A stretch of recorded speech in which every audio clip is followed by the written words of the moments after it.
Bonjour. Ça va? Et toi? Ça va bien. Merci. Heureux? C'est toi qui nous dis. Hein. Ben oui. Mais je leur dis, là c'est le temps de dire bonjour. Mais ils sont aussi timides que vous. Bah oui, c'est bien, ça me rassure quand même. Voilà. C'est plus intimidant pour moi. Hein. Mais en tout cas, merci d'être venu. Hein. Je suis ravie de vous voir, d'avoir ce presque tête-à-tête. C'est plus agréable que d'avoir une foule et de pouvoir s'adresser à personne réellement finalement. Donc je suis à vous le temps qu'on est ensemble et vous êtes à moi. Il y a une première question et c'est Ludovic, le courageux garçon qui va la poser. Le taureau par les cornes. Bonjour. Il va falloir parler un peu. J'ai pas mes cornes, ils sont pas là. Alors je voulais savoir, bon, je suis plus vieux des femmes. Le moins jeune. On doit avoir le même âge, donc le moins jeune.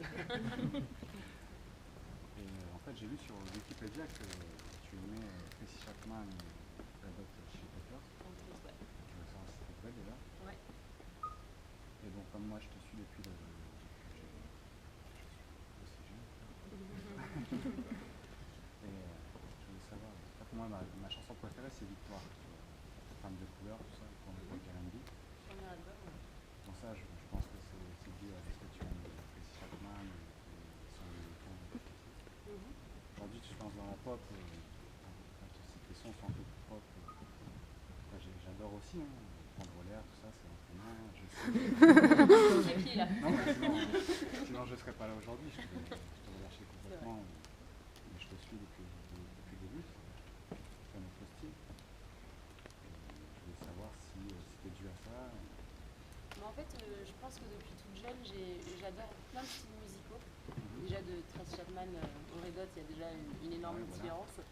C'était ces deux références-là, mais c'est vrai que depuis toute petite, j'aime vraiment de tout, j'écoute vraiment de tout.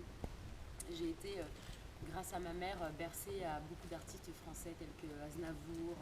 D'ailleurs, dans le titre On s'en va, que j'ai écouté longtemps, je sais pas, on dirait, ça sent un peu la vieille France en fait. On dirait que On est sur du texte davantage. Chose à laquelle on est moins habitué, dans laquelle on est moins habitué de me voir certainement.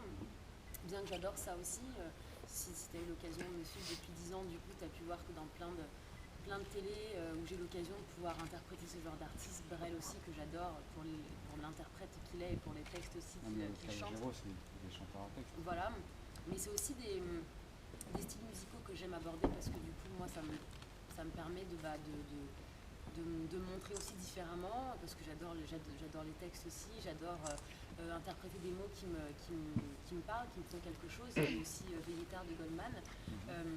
Mais finalement, j'ai pas eu l'impression, moi, de faire un immense saut, en tout cas de façon drastique, entre le R&B et la pop. J'ai l'impression de l'avoir fait de façon évolutive, même sur mes fantaisies.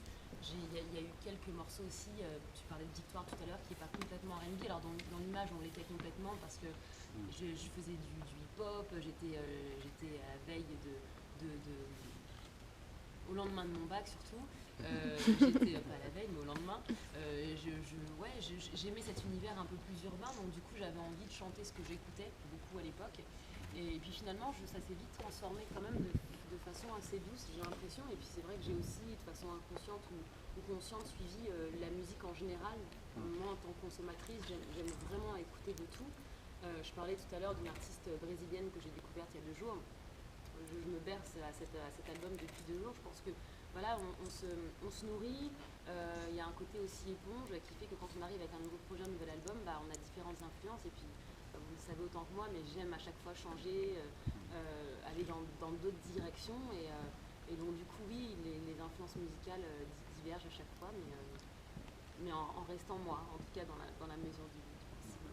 Ça, c'est pour moi. Est-ce que tu comptes refaire quand même des tubes un peu plus hip-hop?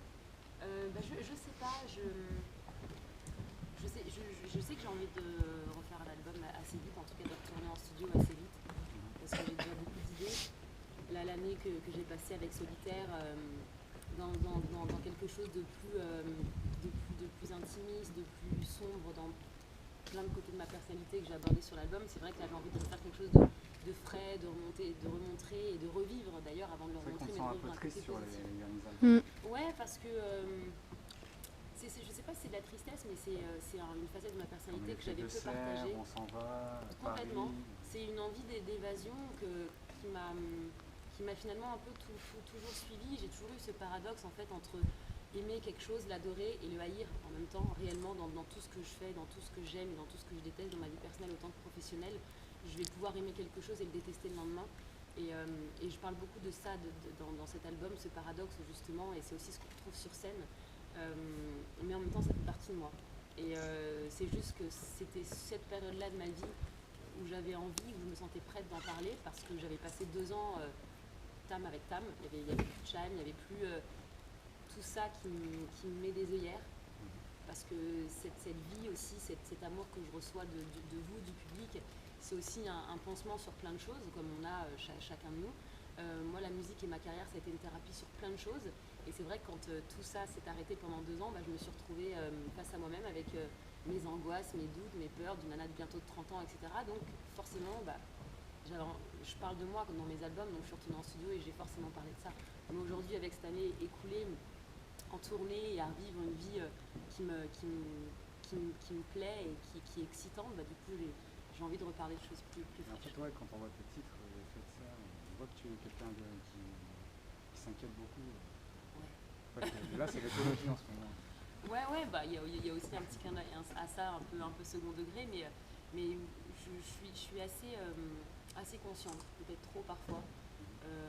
C'est parce que tu aimes en fait. Pardon ? Parce que tu aimes beaucoup donner de toi. Je sais pas, je te dirais que j'ai pas toutes les réponses. J'ai beaucoup de questions, ça c'est certain. J'ai pas toutes les réponses. En tout cas, la musique, vu que je parle encore une fois, de moi, de ma vie, de mes angoisses, etc. C'est une façon aussi de se libérer de plein de choses. Alors, ça veut pas dire qu'on a forcément les réponses ou qu'on les trouve, mais en tout cas, voilà, c'est une sorte de thérapie. C'était une thérapie pour la timidité aussi. Bien que c'est pas quelque chose dont on se débarrasse, je pense, totalement, mais en tout cas, on travaille à être plus à l'aise avec. Et c'est sûr que depuis 10 ans, je sens en tout cas l'évolution de la jeune femme que j'étais à 19 ans et celle que je suis devenue à bientôt 30. Ça te réussit en tout cas.